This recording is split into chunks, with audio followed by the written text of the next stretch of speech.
right, I've just been spending the most of the day studying Tom O'Neill's 20-year tome book project on the Charles Manson murders, and um, I haven't read the book. He's done several interviews that are long, 1 hour interviews, and I listened to about half a dozen of those, and then he had a published article. And probably the biggest finding of his research was that he confirmed officially that Dr. Jolly West was definitely a CIA MKUltra um, mind control experimenter using guinea pigs in prisons and military bases with the goal to implant false memories and to try to create assassins that are mind controlled and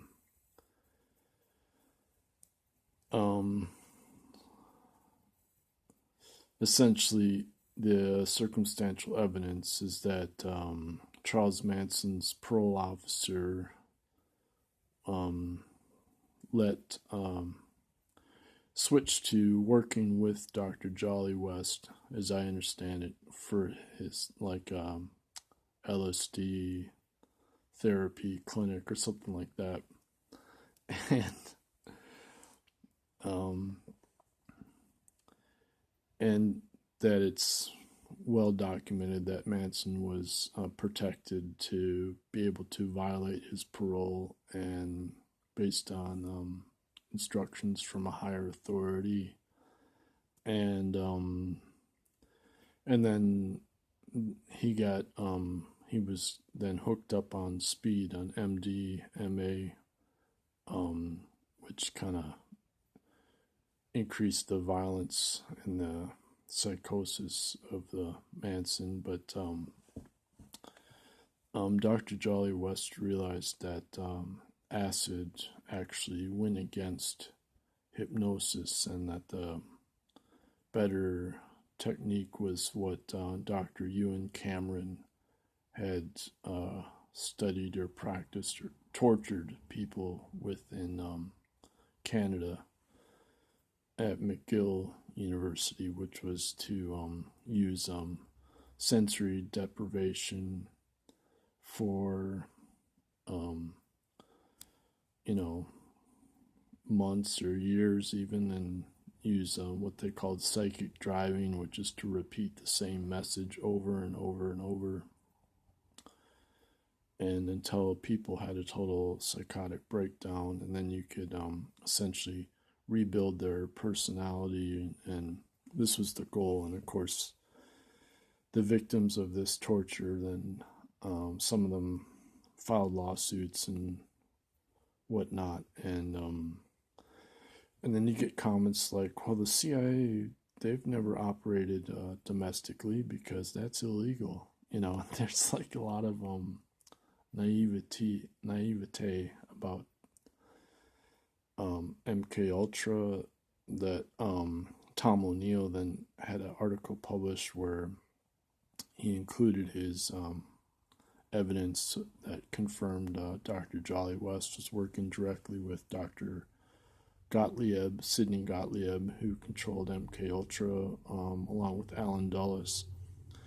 And they worked with some 40 different colleges and universities and 84 different institutions in total, and some like 280 different researchers. So Dr. Ewan Cameron, for example, was at one point in charge of the World Psychiatry Association, and I had read the book A Secret Order by H.P. Albarelli recently, and I uploaded a video review on that. And so he really goes into detail about how it's possible that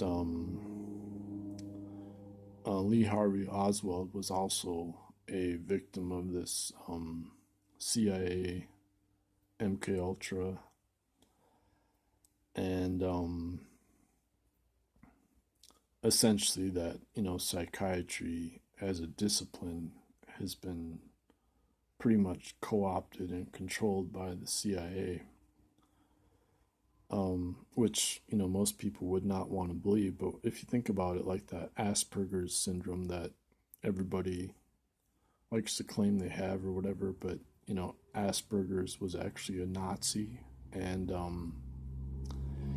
his so-called syndrome has been removed from the psychiatry manual, and this psychologist Joel Greenberg has exposed how that whole psychiatry manual is just a big scam, and that there's no real proof. There's other professors that have come up, sort of like exposed psychiatry, where they don't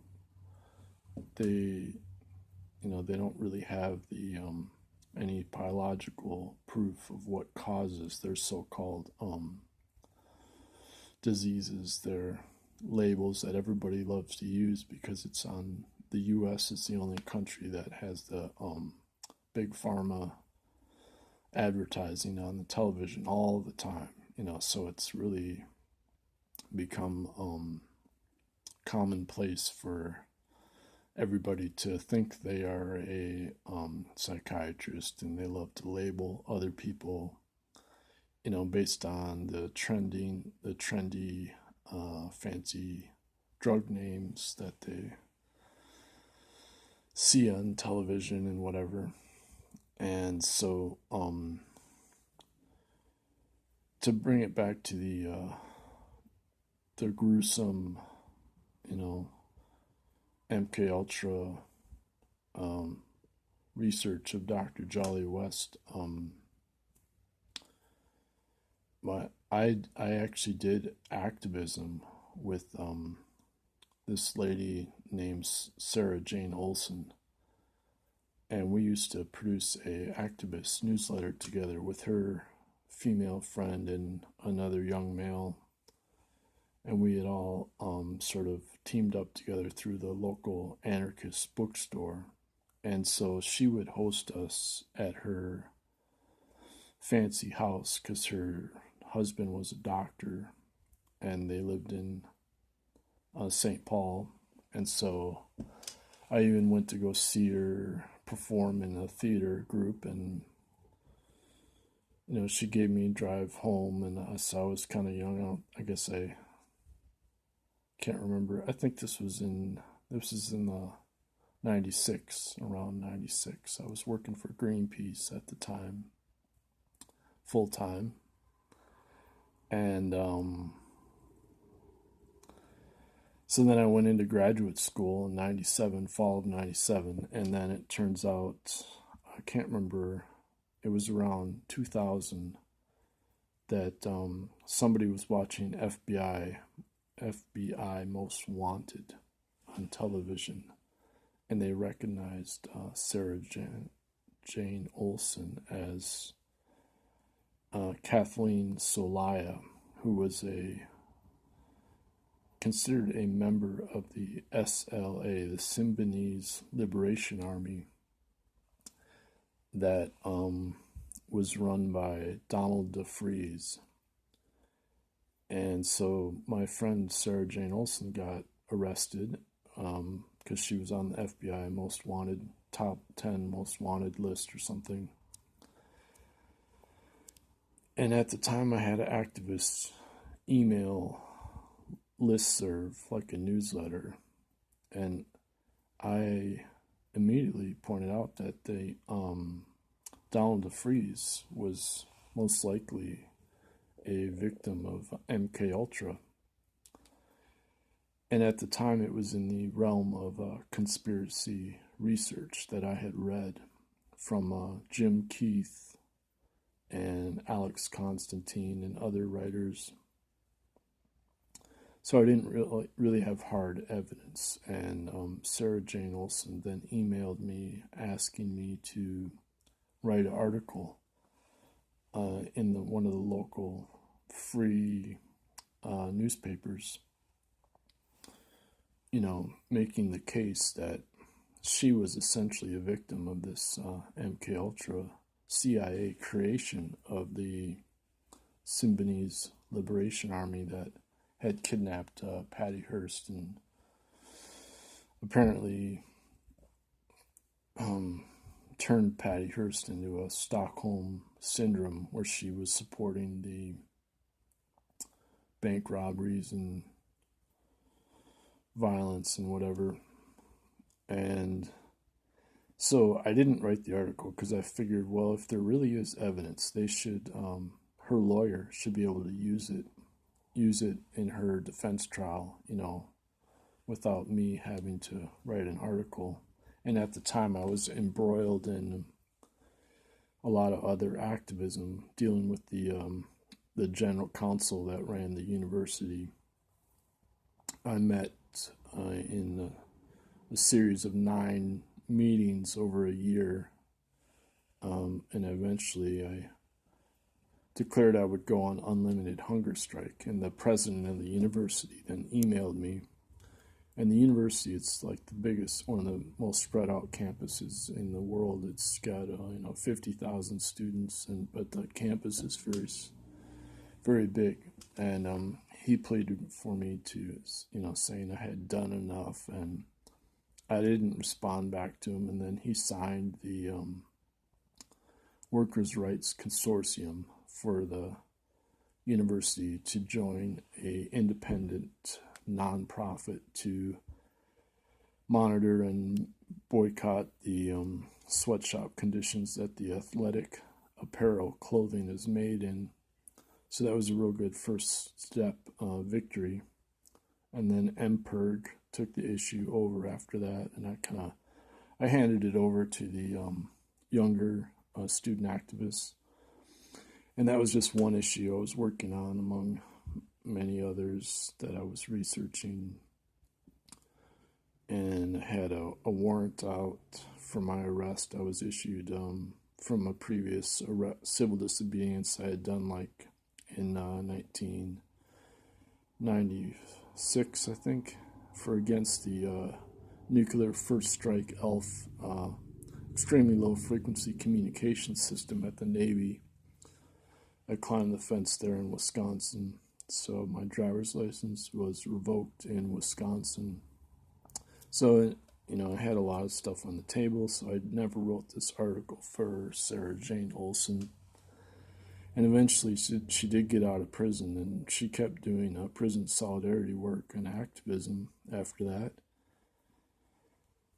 And, she felt that it was a witch hunt to discredit the left, and that's essentially the argument that Tom O'Neill is making about Charles Manson, that the whole goal of the CIA Operation Chaos was to discredit the anti-war movement in the 1960s by associating the hippies with extreme violence, and this is what Dr. Jolyon West had promoted. He so-called predicted, but he fomented it, in the Haight-Ashbury, the LSD would make them turn into violent extremists and whatever. And I don't trust LSD. I've never done it. It does increase your dopamine levels, not just your serotonin. It is a synthetic chemical. But when you combine it with speed, and Manson was way wired up on speed, so or MDMA. I don't know how connected that is to all the other. That's definitely just a dopamine brain damage issue that definitely will make a person violent. So it's maybe someday I'll read his tome. It's 400 some pages with footnotes. and he's got to pay off lawsuits. He had a lawsuit from his previous publisher, from Penguin, because he took too long to write the book, and he was going to be one of those Uber drivers for a while, and he was really scraping bottom. But his dad was a big lawyer in Philadelphia, so helped him out with writing the book. And so my hats off to Tom O'Neill. Congratulations that he got the book published, because he was concerned he wouldn't live long enough to get the book published, and it got published by a big publisher, so it got promoted, and it's finally proves all the conspiracy theorists correct. And he relies on Mae Brussel, and she was a key JFK assassination conspiracy theorist, among other things. She was one of the early and that she was close in on the whole Laurel Cannon connection to the Charles Manson and the military intelligence, and that's all I'm going to say for now. So this is, as far as the mind control, it connects back to yoga and meditation, and the idea the CIA was researching altered states, and Dr. William Sargent in the UK, he studied shamanism as part of MKULTRA, and so did Gregory Bateson as an anthropologist. So it definitely ties into the meditation and yoga, altered states of consciousness, and the paranormal and remote viewing and stuff like that. So I'll just leave it at that, and this better explains the. Actually, my boss, when I did data entry, his dad was a prison guard for Charles Manson in California, so that was his sort of like claim to fame. And he used to work out. He had really big muscles because his dad being a prison guard. You gotta have big muscles. So. And that was at the environmental nonprofit that I worked at, so sort of it all connects together. And I worked there for 10 years, and he was always, pretty nice to me. So, and just leave it at that. Thanks for your time.